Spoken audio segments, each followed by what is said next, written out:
प्यारे बच्चों, आज हम इंजीनियरिंग मटेरियल्स जो कि मैकेनिकल इंजीनियरिंग थर्ड सेमेस्टर का एक सब्जेक्ट है, उसका पेपर पैटर्न कैसा होता है, NSQF सिलेबस के अकॉर्डिंग उसमें किस तरीके के प्रश्न पूछे जाते हैं और कौन कौन से ऐसी महत्वपूर्ण बातें या महत्वपूर्ण टिप्स हैं जो स्टूडेंट्स को याद रखने हैं। और विशेष तौर पर ये जो एग्ज़ाम आपका होता है सेमेस्टर एग्ज़ाम, उसमें आप अभी पढ़ाई कर रहे हैं तो अभी आपको पढ़ाई करते समय कौन कौन सी वो महत्वपूर्ण बातें हैं जो याद रखनी है, इसी के बारे में हम आज चर्चा करेंगे। तो आइए देख लेते हैं इंजीनियरिंग मटेरियल्स के इस प्रश्न पत्र को, जो कि अभी आपके सामने स्क्रीन पर दिख रहा है। तो जैसा कि आप अभी स्क्रीन पर देख पा रहे हैं, इंजीनियरिंग मटेरियल्स इस सब्जेक्ट का नाम लिखा है, कोड नंबर इसका 2117 है, मैक्सिमम मार्क्स 50, टाइम इसका 230 आवर्स यानी 2 घंटे 30 मिनट यानी 2.5 घंटे का है। इसमें बच्चों जो नोट्स लिखे होते हैं वो जनरली कॉमन होते हैं, सभी जो भी प्रश्न पत्र होते हैं वो इसी तरीके का पैटर्न होता है। तो नोट्स मतलब महत्वपूर्ण निर्देश जो लिखे होते हैं वो 1 2 3 3 पॉइंट्स में लिखे होते हैं। पहला, अटेम्प्ट ऑल क्वेश्चंस यानी सभी प्रश्नों को हल कीजिए। Attempt any 2 parts of each question, मतलब किन्हीं प्रत्येक क्वेश्चन से किन्हीं 2 पार्ट्स को करना है। तो ये इस समय ये इस पेपर के लिए सही नहीं है। लास्ट का जो 5वां प्रश्न है उसके 4 पार्ट सॉल्व करने हैं। तो ये कई बार चेंज भी हो जाता है, लेकिन ये कॉमन था तो इसलिए इसमें गलती से शायद डाल दिया गया है। दूसरा जो पॉइंट है, students are advise to specially check the numerical data of both the question papers. तो आपको पता है कि 2 वर्जन यानी हिंदी और इंग्लिश दोनों में प्रश्न पत्र आता है। तो बच्चों उसमें यदि कोई न्यूमेरिकल कोई क्वेश्चन है यानी न्यूमेरिकल डेटा जिसमें दिया है, तो आपको हिंदी और इंग्लिश दोनों का चेक करना चाहिए। हो सकता है कि जो हिंदी का जो प्रश्न पत्र होता है वो इंग्लिश से ट्रांसलेट किया जाता है हिंदी में, तो कई बार हो सकता है उसमें कोई मिस्टेक हो गई हो या कोई विसंगति आ गई हो या डेटा में अंतर हो। तो उसमें ये बताया गया है कि यदि डेटा में कोई अंतर है तो आपको जो प्रश्न का आंसर देना है वो इंग्लिश वर्जन के अकॉर्डिंग देना है जो इंग्लिश में लिखा हुआ है। तीसरा जो पॉइंट है, use of pager and mobile phone by the students is not allowed, यानी स्टूडेंट्स द्वारा जो पेजर और मोबाइल फोन का यूज अलाउड नहीं है परीक्षा में, और ये तो आप सभी जानते भी होंगे। तो बच्चों हम शुरुआत करते हैं। चूंकि 50 नंबर का प्रश्न पत्र है तो 5 क्वेश्चंस पूछे गए हैं, प्रत्येक क्वेश्चन 10 नंबर का है। अब 10 नंबर के प्रत्येक प्रश्न के अंदर आपको ऑप्शंस दिए गए हैं। जैसे पहले क्वेश्चन में हम देख लेते हैं, जो क्वेश्चन नंबर 1 है, हम बात कर लेते हैं। ABC 3 पार्ट हैं, तो इन 3 पार्ट में से किन्हीं 2 प्रश्नों का आपको उत्तर देना है। तो एक प्रश्न आपका 5 नंबर का हुआ, 2 5 10 नंबर के, तो 5 5 10 नंबर का। तो एक प्रश्न क्वेश्चन नंबर 1 है वो 10 नंबर का है। इसी तरीके से 10-10 करके आपको 1 2 3 4 5 क्वेश्चन है, उनके अंदर पार्ट्स दिए गए हैं। तो पहला बच्चों A नंबर देख लेते हैं। Name any 2 mechanical properties of metals. इसमें कह रहे हैं कि name any 2 mechanical properties of metal और डिफाइन। तो इसमें कह रहे हैं किन्हीं दो यानी मैकेनिकल प्रॉपर्टीज़ के आपको क्या लिखना है, नेम लिखना है, और ये डिफाइन करना है निम्न में से ये 3 जो दिए गए हैं, यानी मशीनेबिलिटी को, मैलिबिलिटी को और हार्डनेस प्रॉपर्टी को। दूसरा जो है बच्चों B नंबर का है, उसको हम देख लेते हैं। What are the chemical compositions of gun metal and brass, यानी गन मेटल है और जो ब्रास होता है उसका केमिकल कंपोजिशन क्या होता है, यानी रासायनिक संगठन क्या होता है, उसके बारे में आपको बताना है। और फिर इसी में एक और जुड़ा हुआ है question, also differentiate between carbon steel and alloy steel, यानी कार्बन स्टील और एलॉय स्टील में आपको अंतर बताना है कि दोनों में क्या अंतर है। इसका C पार्ट है, डिफाइन क्रिस्टलोग्राफी, यानी क्रिस्टलोग्राफी को आप परिभाषित करिए। एक्सप्लेन स्पेस लेटिस इन क्रिस्टल स्ट्रक्चर गिविंग एग्जाम्पल्स, यानी जो क्रिस्टल स्ट्रक्चर होता है उसमें ये स्पेस लेटिस क्या होता है वो उसको आपको समझाना है उदाहरण सहित, गिविंग एग्जाम्पल्स। तो बच्चों ये ABC करके 3 पार्ट हैं, 3 में से कोई 2 कर लीजिए तो क्वेश्चन नंबर 1 10 नंबर का आपका पूरा हो जाएगा। अब बात कर लेते हैं हम सेकंड क्वेश्चन पे आ जाते हैं। इसमें भी आपको बच्चों 3 पार्ट हैं जैसा कि आप देख पा रहे हैं। तो एक ही बात करें, what is cast iron, cast iron क्या होता है, उसी में जुड़ा हुआ है हाउ इज इट मैन्युफैक्चर्ड, यानी कैसे ये बनाया जाता है। और फिर तीसरा इसी में जुड़ा है, right it's uses in industries, यानी इंडस्ट्रीज यानी उद्योगों में इसके उपयोग बताइए। तो पहला हो गया B पार्ट है, what do you mean by lower and higher critical points. Lower and higher critical point से आप क्या समझते हैं। What happens if a metal undergo heat treatment, यदि कोई मेटल हीट ट्रीटमेंट इसे गुजरती है या हीट ट्रीटमेंट किया जाता है किसी मेटल का तो क्या होता है, एक्सप्लेन, इसको पूरा विस्तार पूर्वक आपको बताना है। इसमें सी है डिफाइन हार्डनेबिलिटी ऑफ स्टील, इसको परिभाषित करना है। Also describe annealing process and right it's purpose, annealing process को आपको डिस्क्राइब करना है यानी बताना है, अच्छे से समझाना है, और इसका पर्पस यानी कि उद्देश्य क्या है उसको लिखना है। इसी तरह से क्वेश्चन नंबर 3 पर हम आ जाते हैं। 3 पार्ट हैं ABC, तो पहला ए देख लेते हैं, classify plastic and compare thermoplastic and thermoset plastic giving examples. वो कह रहे हैं कि प्लास्टिक को क्लासीफाई यानी वर्गीकृत करिए, और थर्मोप्लास्टिक और थर्मोसेट प्लास्टिक जो होते हैं वो उदाहरण सेट देकर आपको क्या करना है, कंपेयर करना है यानी उनकी तुलना करना है। Also write their uses and trade names, आपको उनके नाम उपयोग लिखना है यूजेज, और उनके ट्रेड नेम भी लिखना है कि किस नाम से वो मार्केट में मिलते हैं या व्यावसायिक नाम उनके कौन कौन से हैं। बी है आपका what do you mean by adhesive, adhesive से आप क्या समझते हैं, हाउ इज इट मेड, कैसे ये बनता है, और राइट इट्स इंडस्ट्रियल यूजेज, और इसके जो औद्योगिक जो उपयोग है उनको आपको लिखना है, इंडस्ट्रियल यूजेज को। सी है आपका describe the mechanism of deformation with different conditions, जो डिफॉर्मेशन का जो मैकेनिज्म है उसकी जो डिफरेंट कंडीशंस होती हैं उनको आपको डिस्क्राइब करना है। गिव एग्जाम्पल्स आल्सो, उदाहरण सहित आपको एग्जाम्पल दे करके ये सारा चीज़ को डिफरेंट कंडीशंस को बताना है मैकेनिज्म ऑफ डिफॉर्मेशन की। अगला है क्वेश्चन नंबर 4 पे आ जाते हैं बच्चों। इसमें भी ABC 3 पार्ट हैं जिनमें से कोई 2 ही आपको करने हैं। तो इसमें ए है write the properties and uses of zinc, यानी जो जिंक है उसकी आपको प्रॉपर्टीज यानी गुणों को बताना है, और यूजेज मतलब उपयोगों को बताना है। Also write its alloys with their uses, इसके एलॉय कौन कौन से होते हैं जिंक के यानी मिश्र धातुएं, और उनके उपयोग क्या हैं इसको भी लिखना है। बी है differentiate between destructive test and non destructive test of material, material की जो टेस्टिंग है वो 2 तरीके से की जाती है, डिस्ट्रक्टिव टेस्टिंग होती है और नॉन डिस्ट्रक्टिव टेस्टिंग, उसी के बारे में वो डिफरेंशिएट बिटवीन यानी उससे अंतर पूछ रहा है। Describe any one destructive test, फिर वो कह रहा है डिस्ट्रक्टिव टेस्ट के किसी वन मेथड को आपको डिस्क्राइब करना है या अच्छे से समझाना है। सी है आपका describe the criteria of selecting a material for specific purpose giving example, वो कह रहे हैं कि किसी स्पेसिफिक पर्पस के लिए, किसी विशिष्ट प्रयोजन के लिए पदार्थ को चयन करने का क्राइटेरिया क्या है उसको आपको डिस्क्राइब करना है, उदाहरण सेट गिविंग एग्जाम्पल। तो ये बच्चों चौथे में भी ABC 3 ऑप्शन थे, तो उनमें से कोई आपको 2 पार्ट अटेम्प्ट करने हैं, AB कर लीजिए या AC या BC जो भी आपको अच्छा लगता है। अब हम आ जाते हैं बच्चों क्वेश्चन नंबर 5 पर। इसमें देखिए क्वेश्चन नंबर 5 में इसमें लिखा है right short notes on any 4, यानी नीचे आपको 6 दिए हुए हैं, 6 में से कह रहे हैं किन्हीं 4 पर आप शॉर्ट नोट लिखिए। तो ये 6 ऑप्शन आपको मिल जाते हैं, किन्हीं 4 पर लिखना है, तो इसका मतलब है 2.5 नंबर का एक प्रश्न रहेगा आपका, 2.5 × 4 हो जाएगा आपका 10 मार्क्स। तो इसमें फेलियर मैकेनिज्म पर आप शॉर्ट नोट लिख सकते हैं, property of plane carbon steel पर आप शॉर्ट नोट लिख सकते हैं, फूड ग्रेड प्लास्टिक पर शॉर्ट नोट लिख सकते हैं, सरफेस हार्डनिंग पर, रिफ्रैक्टरी ब्रिक्स पर और स्मार्ट मटेरियल्स पर। तो ये 6 आपको ऑप्शंस मिल रहे हैं, 6 में से जो आपको अच्छे से आते हैं उन 4 के आप आंसर दे लीजिए, यानी उन पर आप शॉर्ट नोट्स लिख सकते हैं। तो ये बच्चों जो आपने देखा वो इंग्लिश वर्जन था। तो इंग्लिश वर्जन में इसलिए पढ़ता हूँ ताकि जो हिंदी मीडियम के स्टूडेंट्स हैं हमारे, जो इंग्लिश से डरते हैं या इंग्लिश को अवॉइड करने का प्रयास करते हैं, उससे बचने का प्रयास करते हैं, वो ना करें। प्रश्न पत्र को पढ़ने की अंग्रेजी और हिंदी दोनों में आदत डालें, उसको समझने का प्रयास करें। इसलिए मैं पूरा प्रश्न पढ़ करके बताता हूँ, एक्सप्लेन करता हूँ, इसके साथ साथ हिंदी में मैं पढ़ के बताता हूँ, और मैं बताता हूँ कि हिंदी में भी जब आप प्रश्न पत्र पढ़ते हैं तो कौन से महत्वपूर्ण ऐसे शब्द हैं जो अंग्रेजी में जैसे पूछे जाते हैं वो same as it is Hindi में लिखे रहते हैं। तो जब तक आप अंग्रेजी के शब्दों को नहीं पढ़ेंगे, नहीं सीखेंगे, तो हिंदी का पेपर भी आप सॉल्व नहीं कर पाएंगे। तो जैसे हम उदाहरण के लिए देख लेते हैं, पहला जो प्रश्न है जो आपका पहले का आप देखते हैं का नंबर, मेटल के कोई 2 मैकेनिकल गुण बताइए, वो कह रहे हैं। तो देखिए बच्चों, मेटल को हिंदी में जैसे धातु कहते हैं तो हिंदी में लिखना चाहिए था धातु के कोई 2, मैकेनिकल को कहते हैं यांत्रिक, तो कहना चाहिए धातु के 2 यांत्रिक गुण बताइए। लेकिन आप देखिए इसमें मेटल लिखा है, अगर किसी हिंदी मीडियम के स्टूडेंट को धातु सीख लिया, उसको मेटल नहीं पता है कि मेटल को हिंदी में धातु कहते हैं, तो वो क्या इस प्रश्न को समझ पाएगा?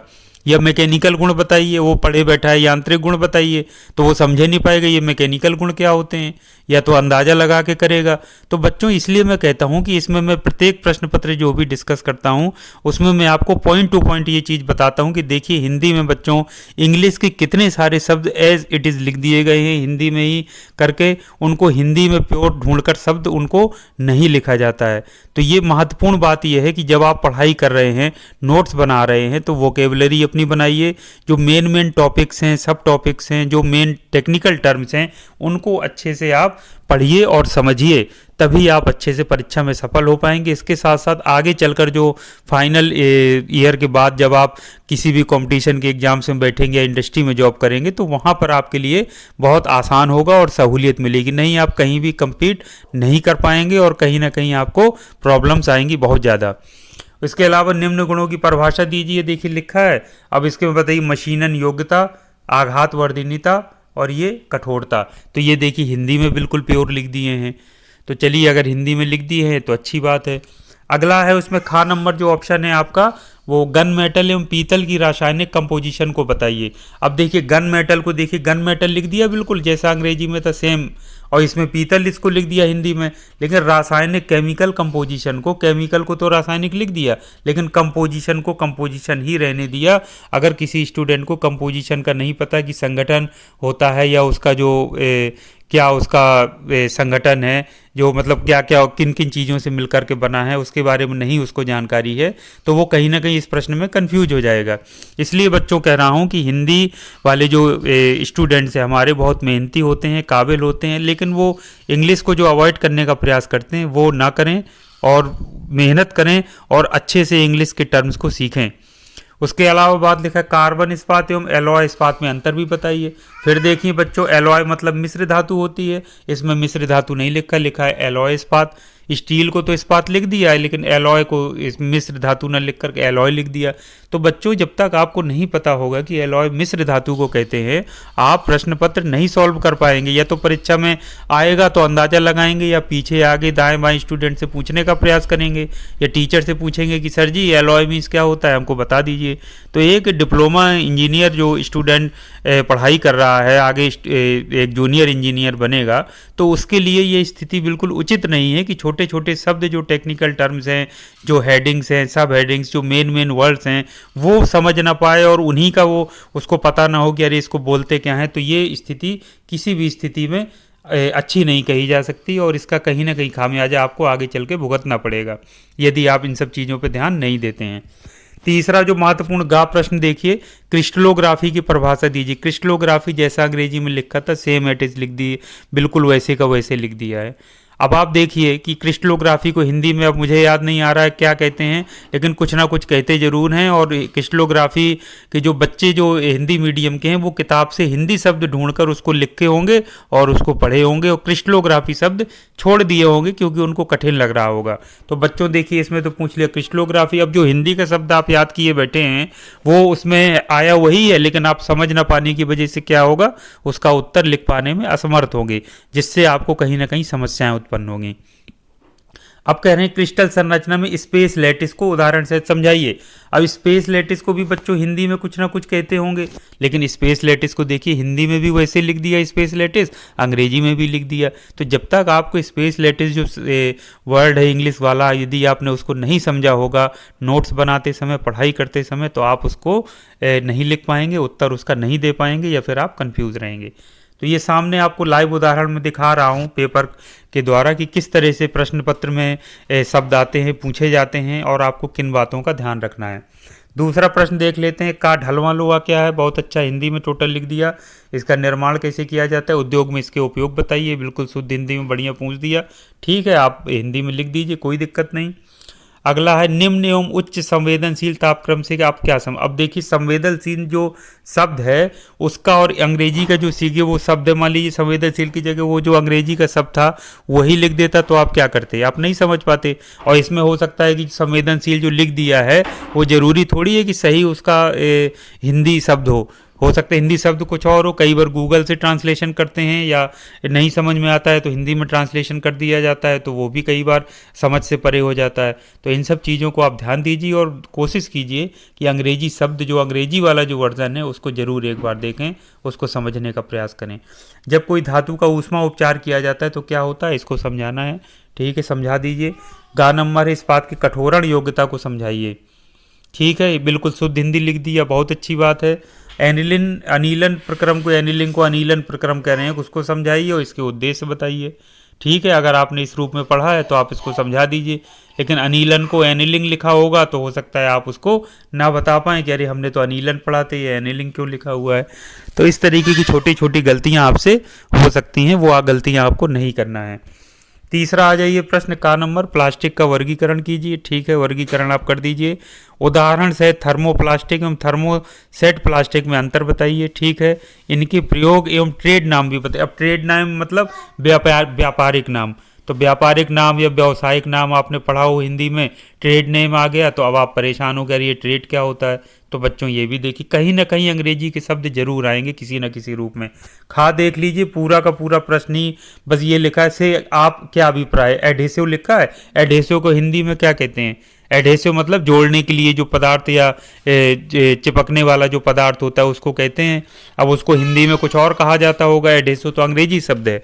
तो लेकिन उसको सीधे सीधे, अब बच्चों एडहेसिव से आप क्या अभिप्राय है, जब आपको एडहेसिव का मीनिंग ही नहीं पता है, यही नहीं पता है कि एडहेसिव बोल किसको रहे हैं, तो आप उसका उत्तर कैसे दे पाएंगे।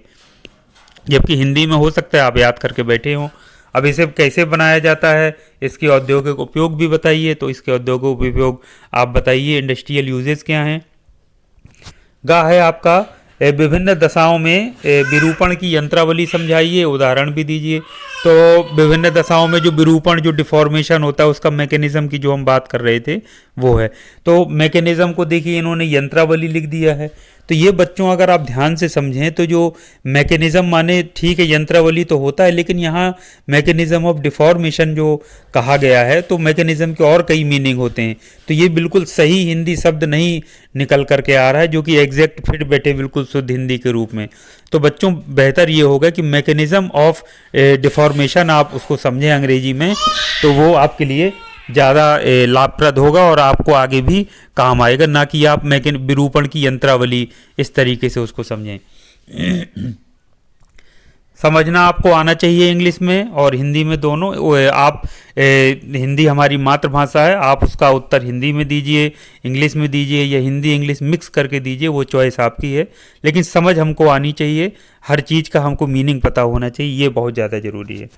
क्वेश्चन नंबर 4 की बात कर लेते हैं। कहा है जस्ता के गुण एवं उपयोग बताइए। ठीक है, इसके एलॉय तथा इनके इस्तेमाल भी बताइए। अब देखिए एलॉय आ गया, मिश्र धातु नहीं आया, जबकि एलॉय मतलब मिश्र धातु।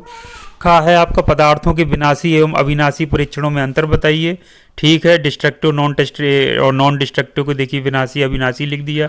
ठीक है, किसी एक विनाशी परीक्षण को समझाइए, यानी डिस्ट्रक्टिव टेस्ट को बता रहा है कि एक मेथड को आपको समझाना है।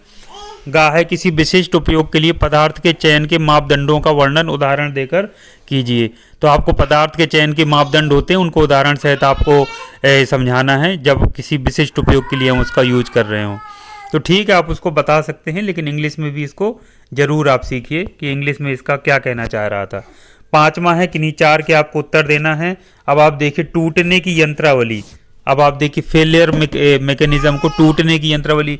अब इसमें फेलियर मैकेनिज्म और टूटने की यंत्रावली में बच्चों बहुत अंतर है। अब आप खुद से सोचिए कि इसमें टूटने की यंत्रावली क्या होता है। इसमें खुद आप हिंदी के शब्द से आप समझ सकते हैं कि इसका कोई वैसा नहीं निकल रहा है जैसा कि होना चाहिए। तो बेहतर ये है कि फेलियर मैकेनिज्म मतलब आप अगर उसको एज इट इज़ इंग्लिश में ही याद रखेंगे, उसको समझेंगे या पढ़ते समय या को अपने नोट्स बनाते समय, तो वो आपके लिए ज़्यादा उपयोगी साबित होगा। प्लेन कार्बन इस्पात के गुण बताइए। तो प्लेन कार्बन स्टील जो कहते हैं उसको प्लेन कार्बन इस्पात लिख दिया है। अब ये फूड ग्रेड प्लास्टिक को देखिए, फूड मतलब भोजन, ग्रेड मतलब जो उससे ग्रेडिंग से संबंधित, यानी खाने की जो ग्रेडिंग हम करते हैं, प्लास्टिक होता है फूड ग्रेड, उसको फूड ग्रेड को देखिए फूड ग्रेड प्लास्टिक ही लिख दिया है। तो इसको आप देखिए ग्रेड को भी हिंदी में देखिए कुछ ना कुछ कहते होंगे, तो फूड ग्रेड को जब आप पढ़ रहे होंगे या आपने नोट्स बनाए होंगे, तो हो सकता है छांट के फूड ग्रेड का शुद्ध हिंदी यानी भोजन योग्य या जो भी आपने लिखा हो उसको याद किए बैठे हो, तो आपको फूड ग्रेड प्लास्टिक के रूप में भी उसको शब्द को पढ़ना है। अगला सतह कठोरण, ठीक है, बिल्कुल शुद्ध हिंदी लिख दिया। ऊष्मा सह ईंट, ये देखिए बिल्कुल शुद्ध हिंदी लिख गया, ठीक है। और अगला जो है तो फिर स्मार्ट पदार्थ, स्मार्ट को स्मार्ट पदार्थ लिख दिया, स्मार्ट मटेरियल्स को। तो इस तरीके से बच्चों आप देखें, इनमें से आपको 6 ऑप्शन दिए थे, 4 को ही कर लेना है। तो बच्चों इस प्रकार आपने देखा, पूरा पैटर्न देखा कि थ्योरेटिकल है लेकिन कॉन्सेप्चुअल पेपर है। अब आप देखिए सीधा सीधा एक प्रश्न 5 नंबर का था तो सीधा एक नहीं पूछा, उसके साथ 2-3 चीज़ें उन्होंने क्या की, इंसर्ट कर दी। एक क्वेश्चन के साथ उन्होंने उसको अटैच कर दिया, एक क्वेश्चन के साथ छोटा सा क्वेश्चन, फिर उसके साथ दूसरा पार्ट लगा दिया, तीसरा पार्ट लगा दिया किसी में।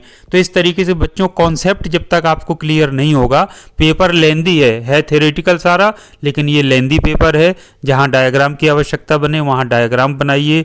हिंदी इंग्लिश के शब्द जरूर सीखिए, फिर से अंत में आपको रिपीट कर रहा हूँ, उससे बचिए नहीं, भागिए नहीं। जितना बचेंगे भागेंगे उतना ही इंग्लिश आपको और परेशान करेगी, डराएगी, और आप कहीं ना कहीं पिछड़ते चले जाएंगे और आगे के समय में आपको बहुत समस्याएं और दिक्कतों का सामना करना पड़ेगा।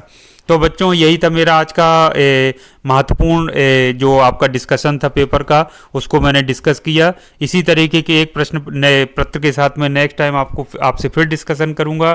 तो तब तक के लिए थैंक यू वेरी मच। आपका दिन शुभ हो। Thank you very much.